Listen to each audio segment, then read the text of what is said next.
Hello বন্ধুরা, কেমন আছো? আশা করি ভালো আছো। আমিও খুব ভালো আছি। আজ অনেক দিন পরেই কিন্তু আমি ভিডিও দিচ্ছি, ব্লগ ভিডিও। কিছু প্রবলেমের জন্য কিন্তু আমি ভিডিও দিতে পারছিলাম না। কি প্রবলেম না প্রবলেম, কি আমার সাথে হয়েছে, এতদিন ভিডিও দিইনি কেন, সমস্তটা কিন্তু এবার থেকে তোমাদের আমি প্রত্যেকটা মানুষজনকে কিন্তু বলবো। তো দেখতেই পাচ্ছ, সব কিছু বলার আগে কিন্তু চলো সকালে কি করছি সেটা তোমাদের দেখিয়ে দিই। তো বরকে বলেছিলাম যে রোজ রোজ তো বাড়ির খাবার ভালো লাগে না, তো আজকে কচুরি নিয়ে এসো। কারণ আমি বাইরের খাবার এখন খুবই কমই খাই, তো খেতে খুব ইচ্ছে করছিল কচুরি। তো বরকে বললাম, তো বরকে বলেছিলাম যে বেশি আনার দরকার নেই, শুধু আমার জন্য এনো, তোমরা তো কিছু না কিছু খেয়ে নেবে, রুটি আছে, তরকারি আছে। তো বর বলছে যে না, আমিও আজকে খাবো। তারপরে আচ্ছা ঠিক আছে, নিয়ে এসো।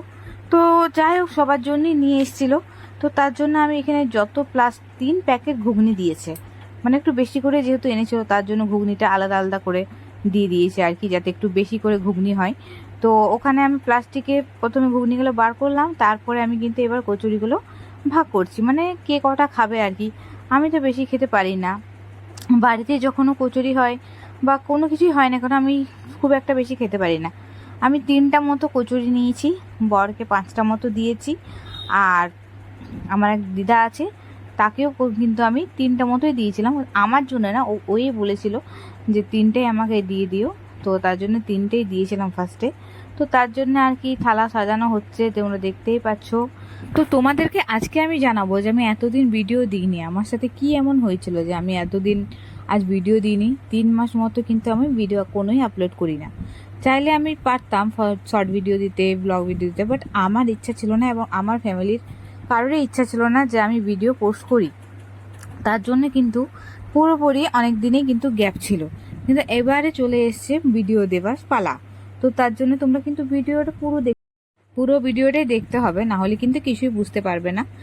তো যাই হোক, তোমাদের প্রথমে আমি বলেছিলাম যে আমার পিরিয়ড মিস গেছে, তার জন্য আমি প্রেগন্যান্সি টেস্ট করব। তো আমার লাস্ট পিরিয়ড ছিল কিন্তু জানুয়ারি মাসে। তো তারপরে ভাবছিলাম যে কি হবে পিরিয়ড মিস হবে কি না। তো জানুয়ারি মাসে পিরিয়ড হওয়ার পর কিন্তু আমার মিস গেছে, ফেব্রুয়ারি মাসে মিস গেছে। তো আমি ভাবছিলাম যে প্রেগন্যান্সি টেস্ট করিয়ে নিই, কারণ হচ্ছে বাচ্চার জন্য ট্রাই। তো তোমাদের বলেইছিলাম যে আগের বারে যখন আমার মিসক্যারেজটা হয়, তারপর 1.5 বছর কিন্তু আমি কোনো ট্রাই করিনি, বেবি কোনো প্ল্যান করিনি। তারপরে মন হলো, বাড়ির লোকও সবাই বললো, এবং আমার নিজেরও মনে হলো যে না, এবারে বেবিটা নিয়ে নেওয়া উচিত। তার জন্য কিন্তু আমি বেবির জন্য 1 মাস মতোই, মানে কি বলবো, 1 মাসেই তো মানে লাগে বাচ্চা হতে বা না হতে। তো যাই হোক, 1 মাস মতোই কিন্তু ট্রাই করার পর কিন্তু পিরিয়ড মিস গেছে। তো তারপর ভাবলাম যে চলো, আজকে তো সেই দিন চলে এসেছে টেস্ট করার পালা। তো তাহলে কেন না আজকে টেস্ট করি। তো আজকেই কিন্তু আমি টেস্ট করব এবং আজকেই জানতে পেরে যাব যে আমি প্রেগনেন্ট কি প্রেগনেন্ট না। তো চলো খেয়ে নিই, অনেকদিন বাইরে খাবার খাইনি।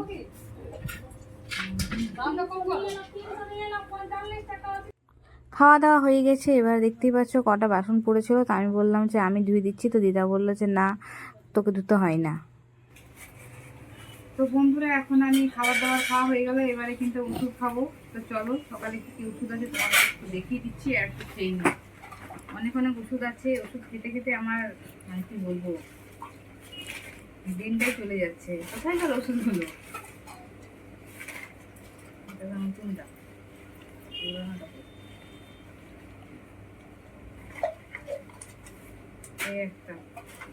এই একটা ওষুধ।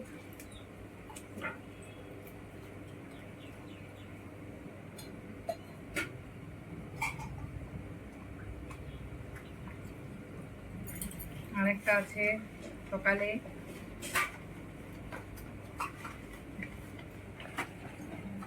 এটা শেষ নেই।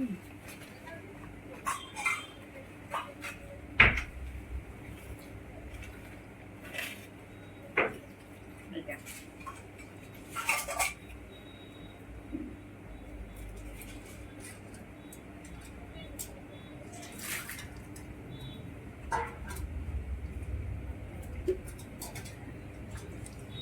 হয়ে গেছে। আর ভিডিও করার সময় পাইনি, তার জন্য ভাবলাম এবার তোমাদেরকে প্রেগনেন্সি টেস্টটা করেই দেখিয়ে দিই। তো প্রেগনেন্সি টেস্টটা আমি করেছি অনেক দিন আগেই। তো আজকে আমি তোমাদের লাইভ প্রেগনেন্সি টেস্টটা আমি দেখিয়ে দেবো। ভিডিও করে অবশ্যই আমি রেখেছিলাম, তো চলো, তো সেটাই তোমরা আগে দেখে নাও, তারপরে কিন্তু আমি কিছু কথা বলতে আসছি। প্রেগনেন্সি টেস্ট করব করে আমার কিন্তু রাতে ঘুমিয়ে হয়নি। 5:30টার সময় আমি ভোরের বেলা উঠেছি টেস্ট করতে। তখন ছিল একটু শীতকাল, ফেব্রুয়ারি মাস, ঠান্ডা ঠান্ডাই ওয়েদার ছিল। তো খুবই দেখতে পাচ্ছ বাইরেটা অন্ধকার। তো আমার একদম ধৈর্য ধরছিল না যে কি আসবে কি না। আমি এত ভুলভাল স্বপ্নও দেখছিলাম যে আমি টেস্ট করছি আর করছি না করছি। তো বাধ্য হয়ে উঠে পড়লাম আর টেস্টটা করেই নিয়েছি ভোর 5:30টার সময়। তো দেখতেই পাচ্ছ 3 ড্রপ না 4 ড্রপ দেওয়ার পর সঙ্গে সঙ্গে কিন্তু 2টো লাইন উঠে গেছে। তো আমি তো দেখে নিয়ে চমকেই গিয়েছিলাম যে এটা কি হলো। তো দেখতেই পাচ্ছ আমার মুখে চোখের অবস্থা।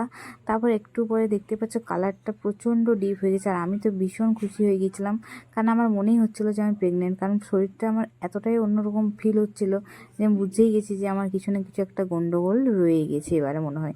তো যাই হোক, দেখতে থাকো। তো দেখেই নিয়েছো অবশ্যই, সবাই তোমরা জেনেও গেছো। আর আমার মুখ চোখ দেখে তোমরা বুঝতেও পারছো যে আগের রকম আর হয়তো আমার ফেসের মধ্যে সেরকম মানে কি বলবো, মানে কীরকম একটা টাইপ হয়ে গেছে। দেখতেই পাচ্ছ চোখের নিচটা একটু কেমন হয়ে গেছে, মুখটা একটু ফোলা ফোলা হয়ে গেছে।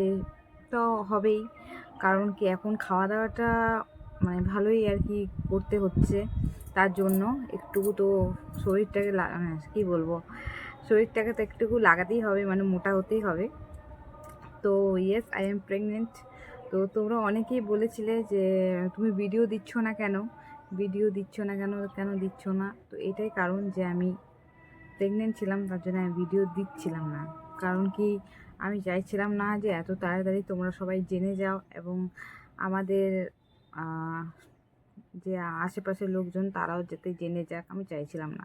তার জন্য কিন্তু এতদিন কোনো ভিডিও দিইনি। এবং কি অনেকেই বলছিল পিছনে যে আমি ভিডিও দিচ্ছি না কেন, কেন কি হয়েছে এর, কেন শর্ট ভিডিও দিচ্ছে না, মানে এরকমভাবে নিয়ে বলছে যে, মানে অনেকেই জানতে চাইছিল আর কি। কিন্তু তো আজকে তো সবাই জেনেই যাবে, আর এমনি তো অনেকেই জেনেও গেছে।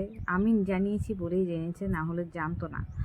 তো আমি যখন টেস্ট করেছিলাম, প্রায় আমি ওই ফেব্রুয়ারি মাসেই টেস্ট করেছিলাম। এটা মানে যখন পিরিয়ড মিস হয়েছিল আমার, মানে কি বলবো, 1 দিন কি 2 দিন মিস হয়েছিল, তখনই আমি করেছিলাম টেস্টটা। তো তারপরে কিন্তু আর আর নতুন করে প্রেগনেন্সি টেস্ট আমি করে দেখাইনি তোমাদেরকে, যে এখন করে দেখিয়ে দিচ্ছি। কারণ কি, ফালতু ফালতু করে লাভ নেই, যখন ভিডিও করা আছে তো কেন না, এখন কেন ফালতু ফালতু ভিডিও করতে যাব আবার কিনে পড়ে। তো এটা দেখে তোমরা অনেকেই বলবে যে মানে মানে অনেকেই বুঝে গেছো যে সত্যি এটা এটা কেউ বলতে পারবে না যে আমি মিথ্যে নাটক করছি বা লোকের প্রেগনেন্সি কিট দিয়ে ভিডিও করছি, একদমই সেটা না। তো সব কিছু জানো। আর আমার ডাক্তার দেখানো অনেকবারই হয়ে গেছে, ডক্টর দেখানো আমার 2-3 বার হয়েই গিয়েছে আর কি। আর 2-3 বার ফটোও আমার হয়ে গেছে। আর তো সেই সব ভিডিও টিডিও আমি কিছুই করিনি। তো ফটোগুলো আমার কাছে অবশ্যই আছে, আমার পেটের ফটো, কত হার্টবিট এসছে, কীরকম মানে মানে সব কিছু আর কি, যেরকম মানে মানে হয় আর কি, অ্যান্টি স্ক্যান, তারপরে আরও কী কী স্ক্যান টেস্ক্যান বলে বাবা, আমি জানি না এতটা। তো ওই সব কিছু স্ক্যান টেস্ক্যান হয়েছে, তো অবশ্যই আমি সেগুলোও দেখাবো। আর এখন আমার এইভাবেই দিন কাটছে বাড়িতে বসে বসে। বর এসেছিলো কিছুদিন আগে। তোমরা যে অনেকেই দেখতে, আমার আরেকটা দিদি আছে, ঠিক আছে, তোমরা এই খবরটাও জানো না, সেটাও বলে দিচ্ছি। আমার আরেকটা দিদি আছে, যে এই বাড়িতেই থাকতো, আমার সঙ্গে ভিডিও করতো মাঝে সাঝে। সেই দিদিটারও বিয়ে হয়ে গেল, আমার নিজের দিদি, ওরও বিয়ে হয়ে গেল এই মে মাসেই।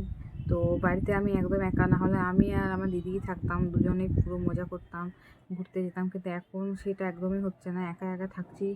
আর বর এসেছিলো বিয়ে, তো 1 মাস থেকে পরে আবার চলে গেছে কাজে, মানে চলে গেলে এই তো 2-3 দিন হলো চলে গিয়েছে। তো তার জন্য একটু মনটা আমার খুব খারাপ লাগছে যে চলে গিয়েছে। এবার কী করবো না করবো, একা একা। এখন আমাদের বাড়ি পুরো ফাঁকা, আমি, মা, বাবা, আর আমার মা বাড়ির দিদা এসছে, বাস ওই আছে, আর কেউ নেই। তার জন্য মানে এখন একটু ভালোও লাগছে না আর কি, আগের মতো আর কি বলবো, এনজয়টাও করতে পারছি না। আর নাচ গান তো একদমই করি না, সেটা তো তোমরা অবশ্যই দেখতে পাচ্ছ। আর তোমরা বলবে যে এতদিন তাহলে কেন ওই নাটকটা করেছিলে, ওই সেটা আমি আগের ভিডিওয়ে বলেছি, ওটা আমি কোনো নাটক করিনি। নাটক করতে ওটা তোমরা যদি কথা না তুলতে যে আমার 2 মাসের বাচ্চা মিসক্যারেজ হয়েছিল, প্রথমবারে। তা আমি এইসব নিয়ে কোনোদিন ভিডিও বানাতাম না। তোমরা অনেকেই বলে বলে কমেন্ট করে করে আমার মাথা খেয়ে নিয়েছিলে, তার জন্য আমি এটা করেছিলাম আর কি। আর তোমরা আরেকবার বলে দিচ্ছি, তোমরা যারা ভাবছো যে অনেকেই বলেছিলে যে তুই মা হতে পারবি না বা কোনো কিছু, মানে অনেকেই অনেক কমেন্ট করেছিল, বলছে অভিশাপ দিয়েছি এটা সেটা অভিশাপ দিচ্ছিল আর করছিল, কমেন্ট করছিল। তো আমি তাদেরকে একটা কথাই বলবো, মানে আমাদের বলাতে কিছুই হয় না, ভগবান যেটা চাইবে সেটাই হবে। আর তখনও সেটা আমি বিশ্বাস করেছিলাম আর এখনও সেটা করি। মানে মানুষের কেউ ক্ষতি করলেই কি কার ক্ষতি হবে সেটা কিন্তু একদমই না। ভগবান যেটা ঠিক করবে সেটাই কিন্তু আমাদের সাথে হবে।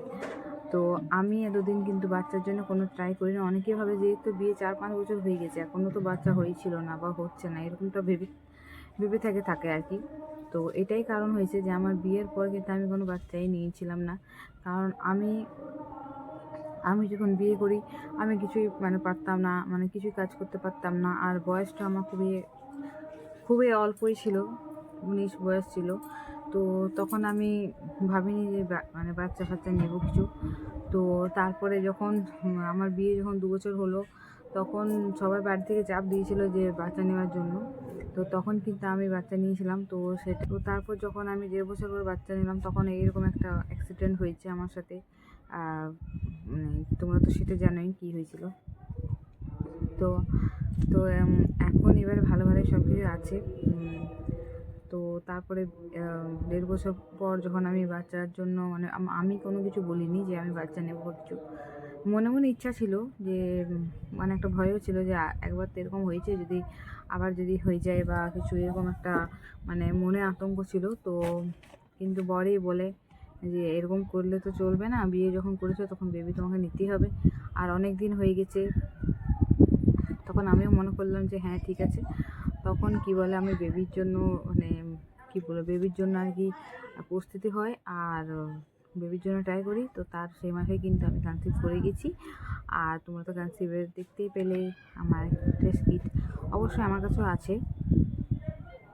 তা আমি সেদিনকে খুবই খুশি হয়েছিলাম। আর যেদিনকে আমি প্রেগনেন্সি কিট মানে কিটে আর কি টেস্ট করেছিলাম, সেদিনকে কিন্তু আমার বড় ছিল না, মানে কি বলবো, চলে গিয়েছিল আমাকে একেবারে বাড়িতে রেখে পড়ে চলে গিয়েছিলো। তারপর উনি খবর পান যে হ্যাঁ প্রেগনেন্ট। তো ও তো ভীষণ খুশি ছিল। আর আমি ভীষণ খুশি তো একদম ছিলাম, এখনও আছি। আর অনেকেই বলেছিল যে আমি নাকি চোখের জল নাকের জল কপালে ঠুকবো বা বেবির জন্য। তো একদমই সেটা আমার ঠাকুরে হতে দেয়নি। কি বলবো, আমার ইচ্ছা যেটা ছিল সেটাই হয়েছে, আর ভগবানের ইচ্ছা সেটাই হয়েছে। এবার ছেলে হবে কি মেয়ে হবে সেটা আমি বলতে পারবো না। আর আমার কোনো সমস্যা নেই, ছেলে হলেও হবে ভালো, মেয়ে হলেও ভালো। তো আমার কাছে এটা, আর আমার বাড়ি থেকেও কোনো চাপ নেই যে ছেলেই হতে হবে কি মেয়ে হতে হবে। আমার বাড়ি থেকেও বলেছে যেটাই হবে যেন সুস্থ হয়, এটাই। তো চলো, আমি আর কিছু বলতে চাই না, অনেকটাই ভিডিও হয়ে গেছে।